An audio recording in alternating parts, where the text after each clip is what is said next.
Hey, welcome back to Rosco Reviews. On today's episode, we're going to be installing a reverse osmosis filter from Mizudo. These under-sink water filters from Mizudo are available on Amazon, and I'll put a link for them in the description of the video. These come in both the cold and the hot and cold version. We'll be doing the hot and cold version on this sink today, but the standard just cold water version will install the same way. Now let's open up the box and see what we have inside.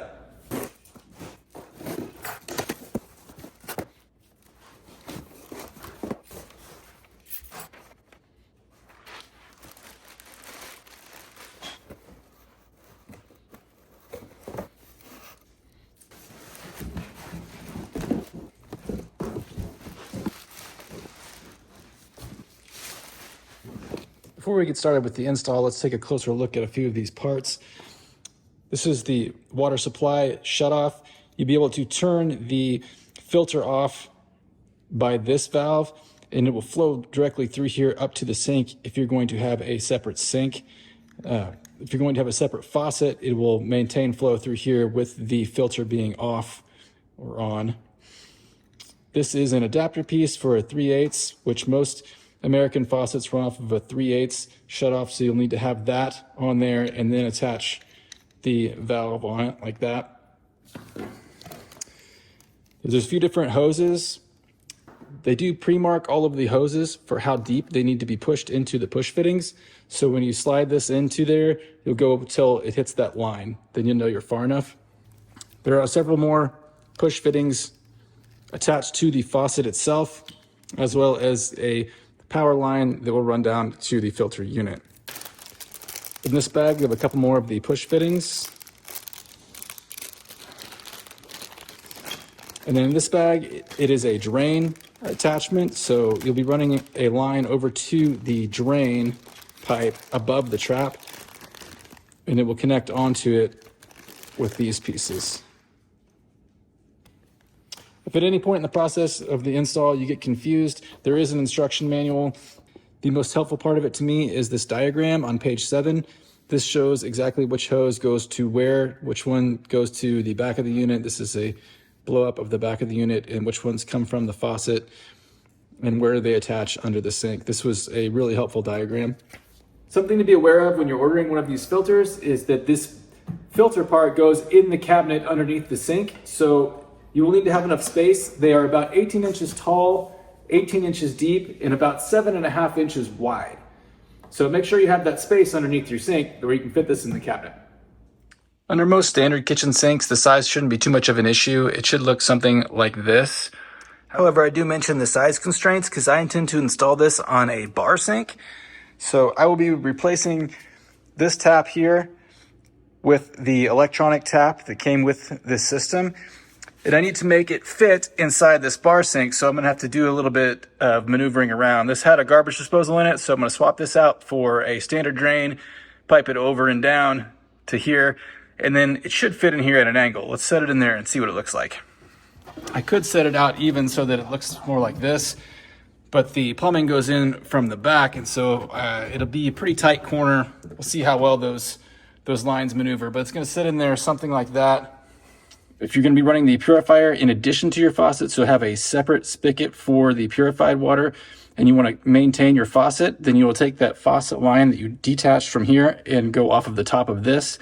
If you are going to be replacing your faucet like I'm going to be doing, I'm going to be removing this faucet entirely.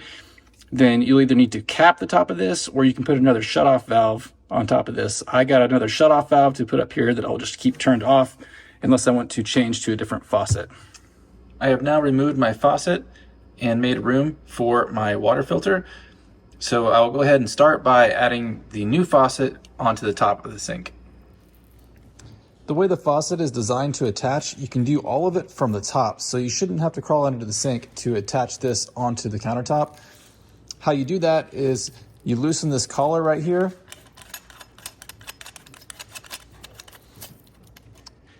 And then this part has a screw head in it. So you use this toggle bolt to attach this to the top of the countertop. And this has a rubber gasket on the bottom of it to prevent water from leaking underneath into the sink. And then once you attach this part to the countertop, then you can slide this part back down and tighten the collar on.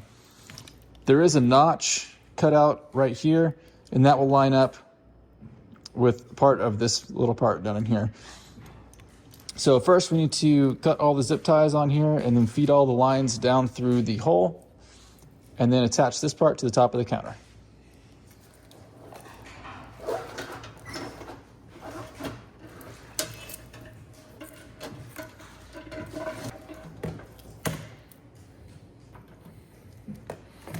Then the toggle bolt will require a Phillips head screwdriver. So we're going to loosen that all the way down to the base.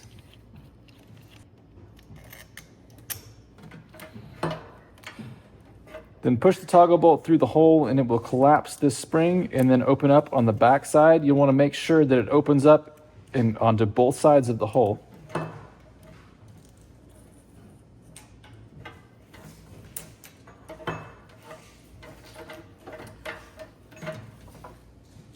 Yeah, I can look down underneath there and see that it has opened up on both sides. When you're ready to tighten down the screw, I would put the screw toward the back. And it doesn't have to be perfectly straight because the faucet does have a swivel on the top of the neck. So I'd set the screw to the back and then we'll tighten it down.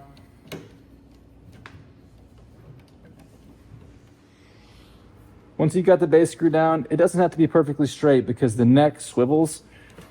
So now we'll put the neck part on.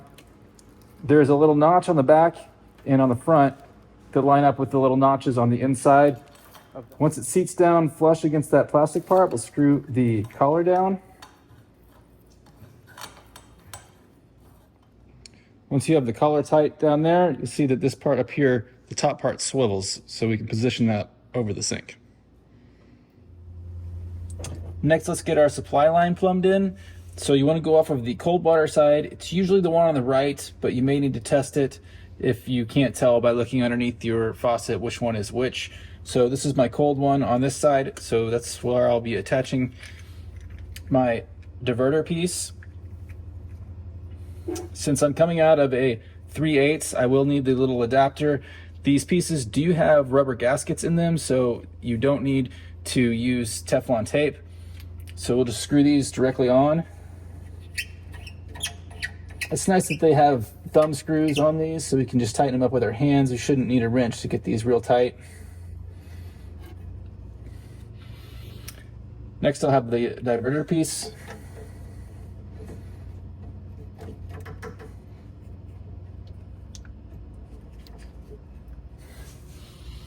Again, the valve on the side of this will turn on and off the water purifier. So when it is flat like this way, that will allow this to be on to the water purifier, and when you turn it perpendicular, it will be off. Next would be the step where you reattach your faucet. If you were keeping a faucet and just adding this as an additional, you would run it off of right here.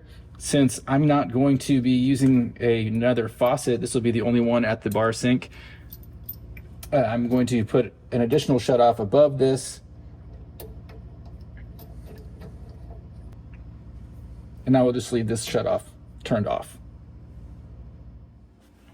On our next step, we're going to attach our drain. This piece is used to clamp onto the drain line, and you need to put it above the trap. So I'm going to put it right here on mine. Anywhere above the trap should be okay, and I would do it on a vertical pipe. So for me, right here, you'll need to drill a 1/4 inch hole so that you can use the foam piece as sort of a guide. That's where I'm going to put mine, right there. I'm going to use a 1/4 inch drill bit to put the hole right in the middle of this pipe.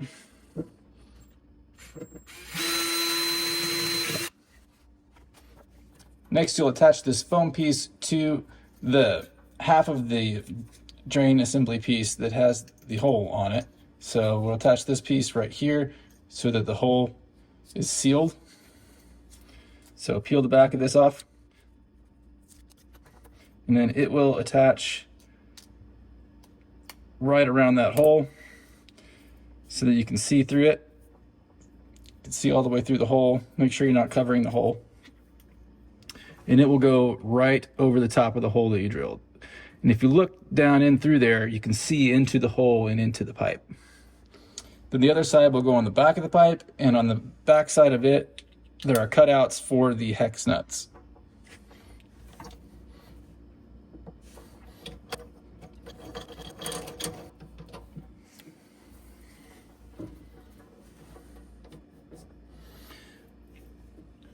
Once you start to get those screws tight, be sure and line your hole up. Again, you can see all the way through into the pipe. So mine's lined up on the hole right there, and then I can go ahead and tighten these screws down the rest of the way. So I got my supply connection down here. My drain connection is installed up here. Now we're ready to connect all of the lines to the filter unit. The ones coming down from the faucet are labeled. The hot water and the air outlet, those go into the top of the unit. And the blue one that's labeled pure water will go in the bottom of the unit. I'll start with these two lines that go on top. There is the hot water and air outlet.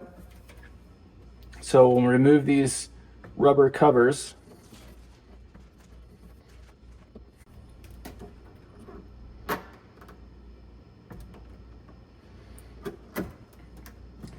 You just push the fitting down all the way onto the top of the unit, and then test it, make sure that it's snug and doesn't come off.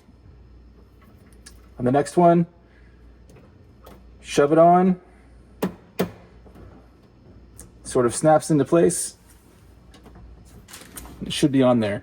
Now, if you need to remove one of these lines, you'll have to just pull one of these clips out in order to remove the line from the unit. There are 3 ports down here on the back bottom of the unit. They all have plugs in them when you first get the unit, so you need to push in on the little collar piece and pull out on the plug. I kind of twisted it a little bit to get it out. We'll remove the plugs.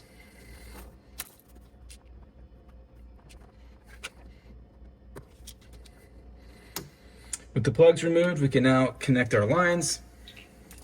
For shipping, the elbow pieces do not come pre-attached, so we'll need to put those in. The large one goes in the middle, and the 2 smaller ones go outside.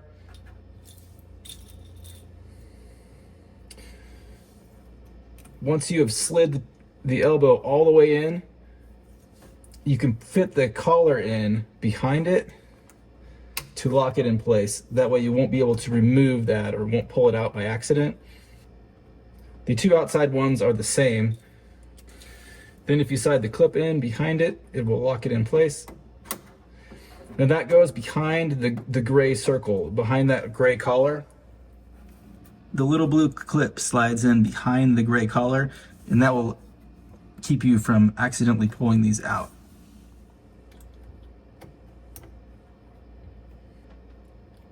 Next, we can attach the rest of our hoses. So the one coming down from the faucet that's labeled pure water, we'll hook it up to where it's labeled pure water down here. Again, there is a line on these that show you how far to shove the hose into those fittings. So when you're putting it in there, make sure that you go all the way down to that line. Then we'll do the thick white hose. This one is your water supply line. It's labeled raw water on the back of this. It'll be what goes to the cold water in.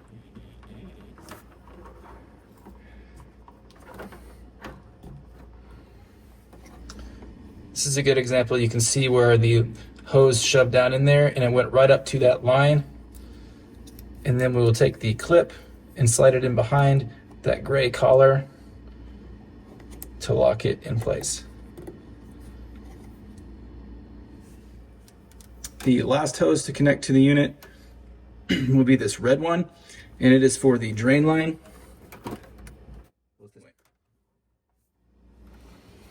Our water supply line connects the same way.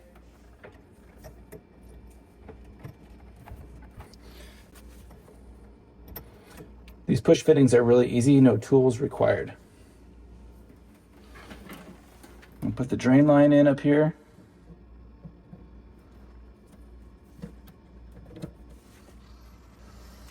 Now all of our hoses are connected. There's one more thing to connect to the unit, and that is the power line between the faucet and the water filter. So there's this gray wire that comes off of the filter and it connects in with the wire from the faucet. It does only attach one way, so be sure that you have it in there the right direction.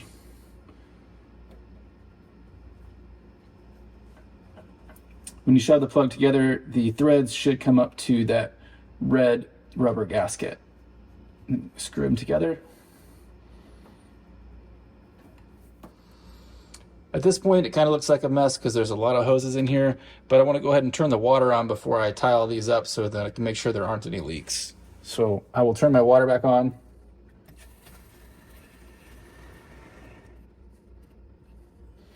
So my water is back on, and I'm going to check for leaks around here and here and any of these that I've connected here.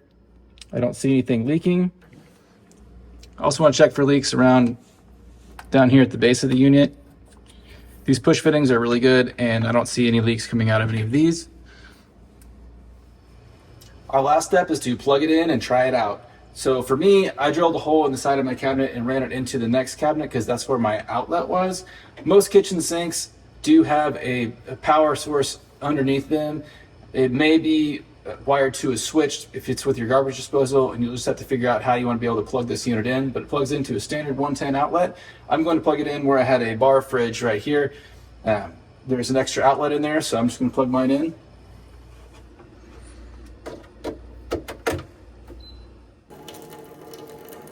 The first time you turn the faucet on, you'll push the ambient button, and it will run an initial startup cycle, so it's going to flush a bunch of water through the filter. It may look kind of cloudy at first when it's coming out, and then it'll clean up. It runs for about 10 minutes or so.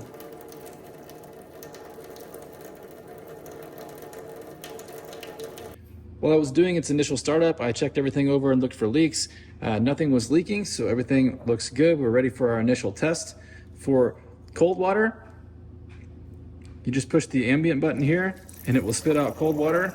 Should be nice and clean and gone through the filter.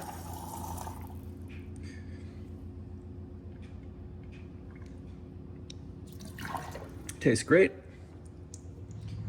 Next, we'll try some hot water.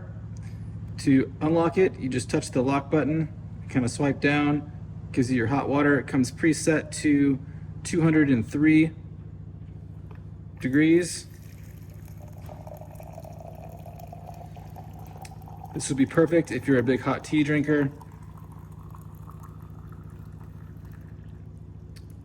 Filled my mug, and man, it's steamy. I don't know if you can see that on the video, but it is definitely steaming out of this mug.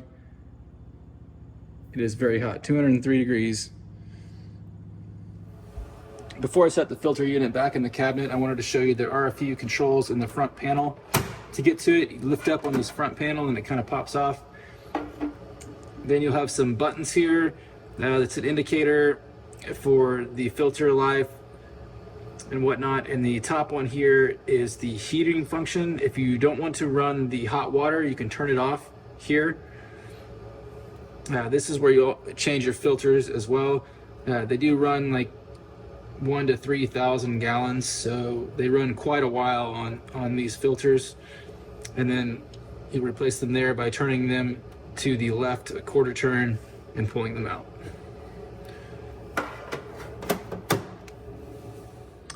I fully installed mine in a very small bar sink, and it turned out just like this.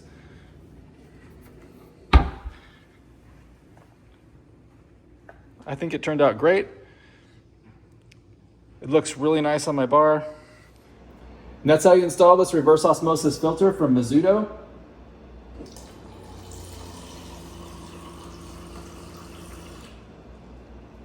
Now we'll drink some fresh, clean water. Thanks for watching. Please like and subscribe, and we'll see you back here next time.